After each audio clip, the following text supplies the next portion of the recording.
still summoned them there for the purpose of witnessing a pedestrian feat. But this did not last long. Vehemently pausing, he cried, "What do you do when you see a whale, man?" "Sing out for him." "Good. And what do you do next, man?" "Lower away and after him." "And what tongue is it you pull to, man?" "A dead whale or a stove boat." More and more strangely and fiercely glad and approving grew the countenance of the old man at every shout, while the mariners began to gaze curiously at each other, as if marveling how it was that they themselves became so excited at such seemingly purposeless questions. But they were all eagerness again, as Ahab, now half revolving in his pivot hole, with one hand reaching high up a shroud and tightly, almost convulsively grasping it, addressed them thus. "All you messengers now have heard me give orders about a white whale. Look here. Do you see this Spanish ounce of gold? It is a $16 piece, man. Do you see it, Mr. Starbuck? Hand me on top more." While the mate was getting the hammer, Ahab, without speaking, was slowly rubbing the gold piece against the skirts of his jacket, as if to heighten its luster, and without using any words, was meanwhile lowly humming to himself, producing a sound so strangely muffled and inarticulate that it seemed the mechanical humming of the wheels of his vitality in him.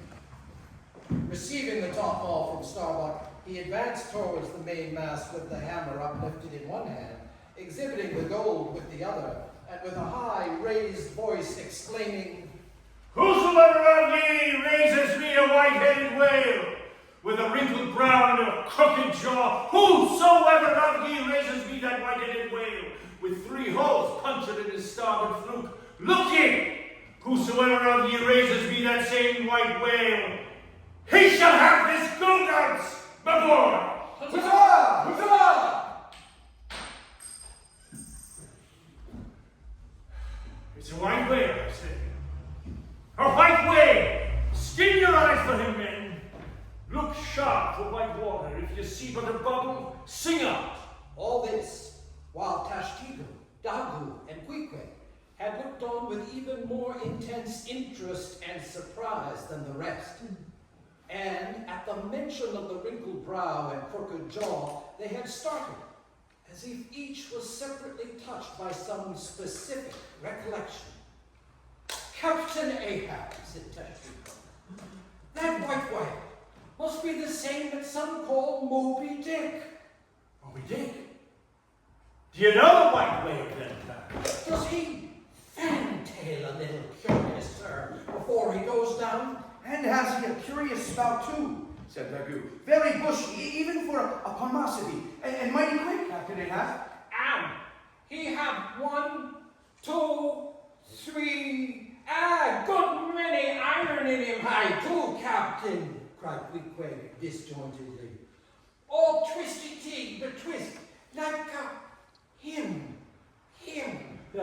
Coxswain! Aye, Quique, the harpoons lie all twisted and wrenched in him. Aye, Dagu, his spout is a big one like a whole shock of wheat, and white as a pile of our Nantucket wool after the great annual sheep shearing. Aye, Tashtego, and he fantails like a sprit jib in a squall. Death and devil's men, it is Moby-Dick you have seen. Moby-Dick! Moby-Dick! "Captain Ahab, Captain Ahab, I have heard of Moby-Dick, but it was not Moby-Dick that took thy leg." Who told you that? Aye, Starbuck, aye, and your hearties all round. It was Moby-Dick that dismasted me. Moby-Dick that brought me to this dead stump I stand on now. Aye, it was that accursed white whale that resied me, made a poor pegging lubber of me forever and a day. Aye, and I'll chase him round Good Hope, and round the Home, and round the Norway Maelstrom, and round Perdition's frame, before I give him up. And this is what ye have shipped for, men, to chase that white whale on both sides of land, and over all sides of earth, till he spouts black blood and rolls fin out. What say ye, men?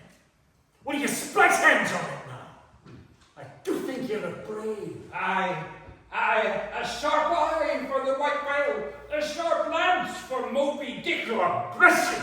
God bless you, men. Steward, go draw the great measure of grog. What's this long face for, Mr. Starbuck? Wilt thou not chase the white whale? Art not game for Moby-Dick? I am game for his crooked jaw and for the jaws of death too. Captain Ahab, if it fairly comes in the way of the business we follow. But I came here to hunt whales, not my commander's vengeance. How many barrels will thy vengeance yield thee, even if thou gettest it, Captain Ahab? It will not fetch thee much in our Nantucket market. Nantucket market? But come closer, Starbuck, thou requirest a little lower layer. If money's the measurer man, and the accountants have computed their great counting house, the globe, by girdling it with guineas, 1 to every 3 parts of an inch, then let me tell thee that my vengeance will fetch a great premium here! He spikes his chest, whispering, "Stop! What's that for? Methinks it rings most vast, but hollow." Vengeance on a dumb brute. That simply smelt thee with the blindest instinct madness. To be enraged with the dumb thing, Captain Ahab, seems blasphemous. Hark ye it again, a little lower layer. All visible objects, man, are but as pasteboard masks. But in each event, in the living act, the undoubted deed, there, some unknown but still reasoning thing puts forth the moldings of its features from behind the unreasoning mask. If man will strike through the mask, how can the prisoner reach outside, except by thrusting through the wall? To me, the white whale is that wall, shoved near to me. Sometimes I think there's naught beyond, but 'tis enough. He tasks me. He heats me. I see in him outrageous strength, with an inscrutable malice sinewing it. That inscrutable thing is chiefly what I hate. And be the white whale agent or be the white whale principal, I will wreak that hate upon him. Talk not to me of blasphemy, man. I'd strike the sun if it insulted me. For could the sun do that, then could I do the other, since there is ever a sort of fair play herein, jealousy presiding over all creations. But not my master man. Is even that fair play? Who's over me? Truth hath no confines. Take off thine eye. More intolerable than a fiend's glarings is a dotish stare.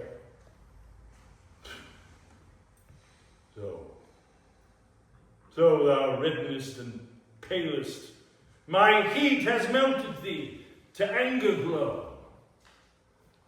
But look thee, Starbuck, what is said in heat, that thing unsays itself.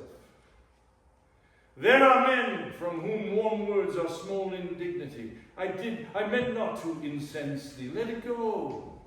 Look, ye yonder Turkish cheeks of spotted tone, living, breathing pictures painted by the sun, the pagan leopards, the unrecking and unworshipping things that live and seek no reasons for the torrid life they feel. The crew, man. The crew! Are they not one and all with Ahab in this matter of the whale? See Stubb, he laughs. See yonder Chilean, he snorts to think of it. Stand up amid the general hurricane, thy one-tossed sapling cannot stop. What is it? Beckon it. 'Tis but to strike a fin, no wondrous feat for Starbuck. What is more? From this one poor hunt, then, the best lance out of all Nantucket, surely he will not hang back when every foremost hand has clutched a whetstone? Constraining sees thee. I see the billow lifts thee. Speak! Speak!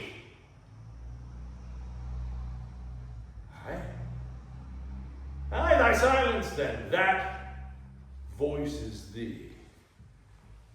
Something shot from my dilated nostrils. He has inhaled it in his lungs. Starbuck is now mine. Oppose me now. He cannot oppose me now without rebellion. God keep me. Keep us all. But in his joy at the enchanted, tacit acquiescence of the mate, Ahab did not hear his foreboding invocation, nor yet the low laugh from the hold, nor yet the presaging vibrations of the winds in the cordage, nor yet the hollow flap of the sails against the mast, as for a moment their hearts sank in. For again, Starbuck's downcast eyes lighted up with the stubbornness of life. The subterranean laugh died away, the winds blew on, the sails filled out, the ship heaved and rolled as before. Ah, ye admonitions and warnings, why stay ye not when ye come? But rather are ye predictions than warnings, ye shadows. Yet not so much predictions from without as verifications of the foregoing things within. For with little external to constrain us, the innermost necessities in our being, these still drive us on. The measure! The measure!